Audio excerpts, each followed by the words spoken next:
കേരളത്തിന്റെ പ്രതിഷേധം ദില്ലിയിൽ നടക്കുമ്പോൾ ദേശീയ തലത്തിൽ കോൺഗ്രസ് ഒറ്റപ്പെട്ടതിന്റെ കാഴ്ച കൂടിയായി സമരവേദി.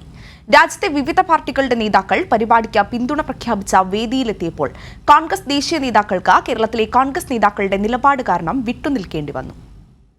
കേന്ദ്രം ഭരിക്കുന്ന നരേന്ദ്രമോദി സർക്കാരിനെതിരെ ഉയർന്ന ഏറ്റവും ശക്തമായ പ്രതിഷേധത്തിനാണ് ഇന്ന് ദില്ലി സാക്ഷ്യം വഹിച്ചത്. ഒരു സംസ്ഥാനം ഒന്നായി കേന്ദ്രത്തിനെതിരായി പരസ്യ പ്രക്ഷോഭത്തിലേക്ക് നീങ്ങുമ്പോൾ പ്രതിപക്ഷ ഐക്യത്തിൻ്റെ വേദിയായും അത് മാറും.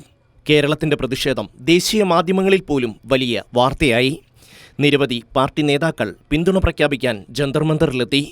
DMKയും ആം ആദ്മി പാർട്ടിയും നാഷണൽ കോൺഫറൻസും അടക്കം ചെറുതും വലുതുമായ നിരവധി പാർട്ടികളുടെ പിന്തുണ സമരത്തിന് ലഭിച്ചു. മോദിക്കെതിരായ വലിയ പ്രക്ഷോഭത്തിൽ പക്ഷേ കോൺഗ്രസിന് കാഴ്ചക്കാരുടെ റോള് പോലും ഉണ്ടായില്ല. കേരളത്തിലെ ചെറിയ രാഷ്ട്രീയ ലാഭത്തിനു വേണ്ടി ദേശീയ തലസ്ഥാനത്ത് നടന്ന വലിയ പ്രതിഷേധത്തിൽ നിന്ന് കോൺഗ്രസിന് വിട്ടുനിൽക്കേണ്ടി വന്നു.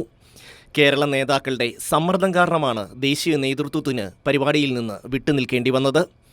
കർണാടകയിലെ കോൺഗ്രസ് നേതാക്കൾ കേരളത്തിൻ്റെ സമരം ന്യായമാണെന്ന് പറഞ്ഞിരുന്നു. എന്തിന് കോൺഗ്രസ് അധ്യക്ഷൻ മല്ലികാർജ്ജുന ഖാർഗെ പോലും സമരത്തെ പിന്തുണച്ചു. പക്ഷേ കേരളത്തിലെ നേതാക്കൾക്ക് നേരം വെളുത്തില്ല. കാരണം കേരളത്തിൻ്റെ ധനപ്രതിസന്ധിക്ക് മുഴുവൻ കാരണം കേന്ദ്ര അവഗണനയാണെന്നുള്ളൊരു നറേറ്റീവ് ഉണ്ടാക്കി ഇവരുടെ കെടുകാര്യസ്ഥതയും ധൂർത്തും അഴിമതിയും ഇവർ മറച്ചു വയ്ക്കാൻ ശ്രമിക്കുകയാണ്. Kerala government has written to my chief minister. We have an assembly session. Lot of issues are there. After all, they are our neighbors. They are our neighbors. We respect them. We respect. ഒരു വികസന പ്രവർത്തനവും സമ്മതിക്കില്ല എന്ന് പരസ്യ പ്രവർത്തനം നടത്തുന്ന, അത് പരസ്യമായിട്ട് പ്രഖ്യാപിച്ച് നടക്കുന്ന ഒരേ ഒരു പ്രതിപക്ഷം മാത്രമേ ഈ ലോകത്തുള്ളൂ. അത് കേരളത്തിലെ പ്രതിപക്ഷമാണ്, പ്രത്യേകിച്ച് കോൺഗ്രസ്സാണ്. ബംഗാൾ, ദില്ലി, പഞ്ചാബ് അടക്കമുള്ള സംസ്ഥാനങ്ങളിൽ കോൺഗ്രസിന് നേരിടേണ്ടി വരുന്നത് തികഞ്ഞ ഒറ്റപ്പെടലാണ്. ദേശീയ രാഷ്ട്രീയത്തിൽ കോൺഗ്രസിന് ഒന്നും ചെയ്യാൻ കഴിയില്ലെന്ന തിരിച്ചറിവിലേക്ക് ഇന്ത്യ സഖ്യത്തിലെ പല കക്ഷികളും എത്തിച്ചേർന്നിരിക്കുന്നു എന്നതാണ് യാഥാർത്ഥ്യം. ആ ചിന്തയെ ഉറപ്പിക്കുന്നതായിരുന്നു കോൺഗ്രസിൻ്റെ ഇന്നത്തെ വിട്ടുനിൽക്കൽ.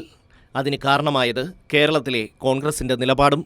ഇന്ത്യ മുന്നണിയുടെ മുന്നോട്ടു പോക്കിനെ ഊട്ടിയുറപ്പിക്കുന്ന സമരം കേരളം നടത്തിയപ്പോൾ ദേശീയ തലത്തിൽ കോൺഗ്രസിനെ പ്രതിസന്ധിയിലാക്കുന്നതാണ് കേരളത്തിലെ കോൺഗ്രസ് നേതാക്കളുടെ നിലപാട്.